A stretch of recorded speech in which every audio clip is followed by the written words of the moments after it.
சர்வலோக ரட்சகன் கிருபை நம் எல்லோரையும் ரட்சிக்க வேண்டும். ஆக்கல், அழித்தல், காத்தல் என்று சொல்லக்கூடிய முத்தொழிலே காத்தல் தொழிலை மேற்கொண்டு கண்ணன், திருமால், பெருமாள் என பல நாமதயங்களை கொண்டு அஷ்டலட்சுமி மார்பனாக பார்க்கடலிலே பள்ளி கொண்டு வருகிறேன். அப்படி பார்க்கடலிலே பள்ளி கொண்டு இஷ்டர்களை காத்து துஷ்டர்களை அழித்து வருகிறேன். அப்படி இந்த உலகத்திலே துஷ்டர்களை அழிக்க வேண்டும் என்பதற்காக நான் 10 அவதாரங்களை எடுத்தேன்.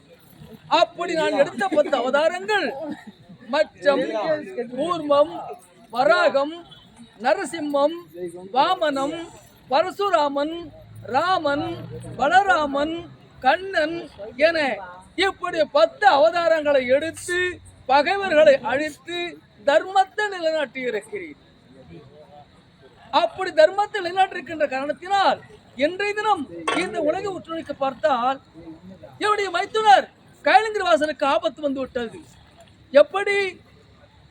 பாதாள கோட்டையிலே பத்மபுரியை ஆளக்கூடிய பத்மாசூரன் என்னுடைய மைத்துனர் சிவபெருமான நோக்கி கடுமையாக தவம் இருந்தான்.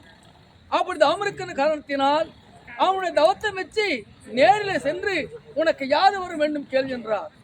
அப்பொழுது பத்மாசூரன் நான் யாரு சிரசின் மீது கையை வைக்கின்றேனோ அவர்கள் அப்பொழுதே பற்றி இருந்து சாம்பலாக போக வேண்டும் என்று வரத்தை கேட்டார். என்னுடைய மைத்துனர் கொஞ்சம் கூட சிந்தனை செய்து பார்க்கவில்லை. சிந்தனை செய்யாமல் அவன் கேட்டவுடனே கேட்டபடியே கேட்ட வரத்தை தந்தேன் பெற்றுக்கொள் என்றார். அப்படி சொன்ன உடனே அந்த பத்மாசூரன் நீங்கள் கொடுத்த வரமாகப்பட்டது அது பழிக்கும் அல்லவா என்று கேட்க நிச்சயமாக பழிக்கும் என்று என்னுடைய மைத்துனர் கூறினார். அப்படி பழிக்குமையானால் நீங்கள் கொடுத்த வரத்தை நான் உன்னையே சோதித்து பார்க்க போகிறேன் என்றான். பயந்து போனார் என்னுடைய மைத்துனர். என்னடா இது, நம்முடைய சிரசை மீது கையை வைத்து விட்டால் நாமே இருந்து விடுவோமே, எப்படி வரத்தை கொடுத்து விட்டோம் என்று சிந்தனை செய்கிறார். பார்த்தான் அந்த பத்மாசூரன் உன்னையே சோதித்து போகிறேன் என்று என்னுடைய மைத்துனர் சிவபெருமான் சிரசை மீது கை வைக்க ஓடுகிறான். அப்படி ஓடுகின்ற நேரத்திலே என்னுடைய மைத்துனர் ஓடுகிறார் பயந்து ஓடுகிறார். அப்படி ஓடி திருவேலங்காட்டிலே ஐவலங்காய்க்குள் ஐக்கியமாகி விட்டார் லிங்கமாக. அப்படி ஐக்கியமாக உடனே அந்த பத்மாசூரன் சும்மா விட்டானா? அந்த பத்மாசூரன் உடனே வெள்ளாடாக உருவெடுத்து அந்த ஐவலங்கை மேய்ந்து கொண்டு செல்லுகிறான். அப்படி மேய்ந்து கொண்டு செல்லுகின்ற காரணத்தினால் இனிமேலும் இந்த கண்ணன், கமல கண்ணன், மாயவன், கார்மேக வண்ணன் சும்மா இருந்தால் என்னுடைய மைத்துனரை காப்பாற்ற முடியாது. என்னுடைய மைத்துனரை காப்பாற்ற வேண்டுமையானால் என்ன செய்யலாம்? ஆமாம், எத்தனையோ அசுரர்களை தக்க நேரத்திலே தகுந்த உருவெடுத்து அழித்திருக்கிறேன். அதனால் இப்பொழுது என்னுடைய மைத்துனரை காப்பாற்ற வேண்டுமையானால் மோகினியாக அவதாரம் எடுத்து ஒரு அழகான பெண்ணாக உருவெடுத்து சென்று அந்த பத்மாசூரன் எதிரே சென்று அவன் அழிக்கிறேன். ஏனென்றால் அரக்கர்கள் பெண் என்றால் அவலபித்துக் கொண்டவர்கள் பெண்களை கண்டவுடனே மயங்கி விடுவார்கள். இப்பொழுது அழகான மோகினியாக உருவெடுத்து அங்கு செல்கிறேன். அந்த பத்மாசூரன் அழிக்கிறேன். வருகிறேன்.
எதற்காக இந்த போகினி அவதாரம்? என்னுடைய மைத்துனரும் பத்மாசுரனுக்கு வரத்தை கொடுத்து விட்டார். என்னவென்று, நான் யார் தலையில் கை வைக்கின்றனோ எரிந்து சாம்பலாக போக கடவுள் வரத்தை கொடுத்து விட்டார்.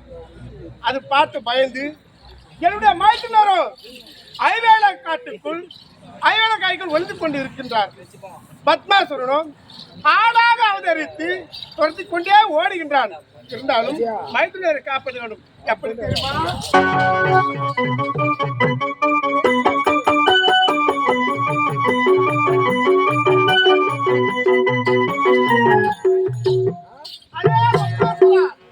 நீ எங்க சென்றாலும் நான் உன்னை விடவே மாட்டேன். இப்போது மோகினி அவதாரம் எடுத்து வந்திருக்கிறேன். என் அழகில வழங்கி உன்னை எப்படி சாகடிக்க வேண்டும் எனக்கு தெரியும். எப்படி தெரியுமா?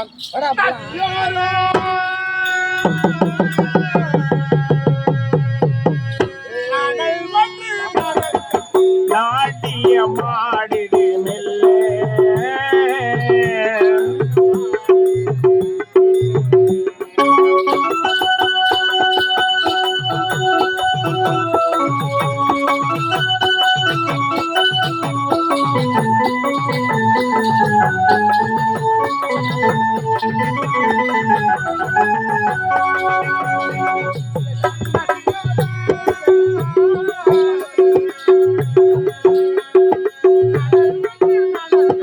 நாட்டியமாடிடு மெல்ல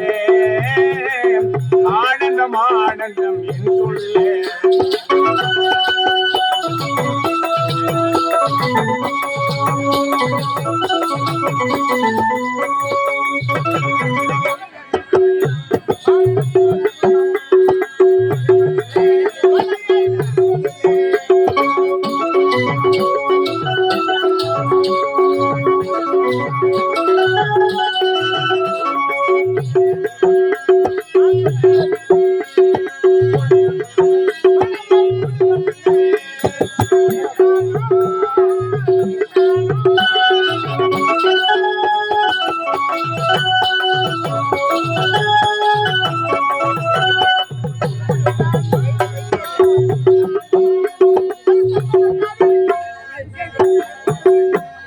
சந்தன காலிருக்கு தேன் சிந்திய பூவிருக்கு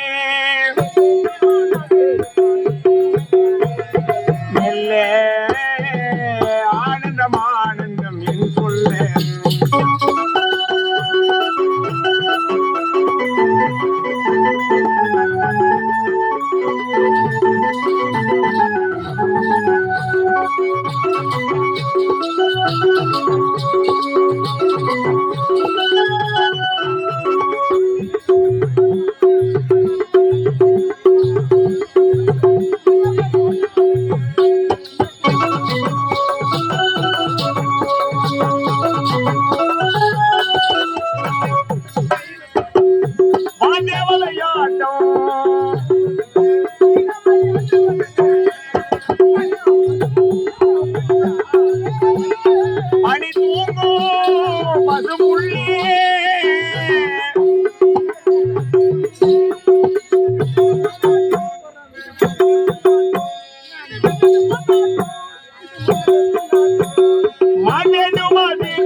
ஆனந்தம் ஆனந்தம் என் சொல்ல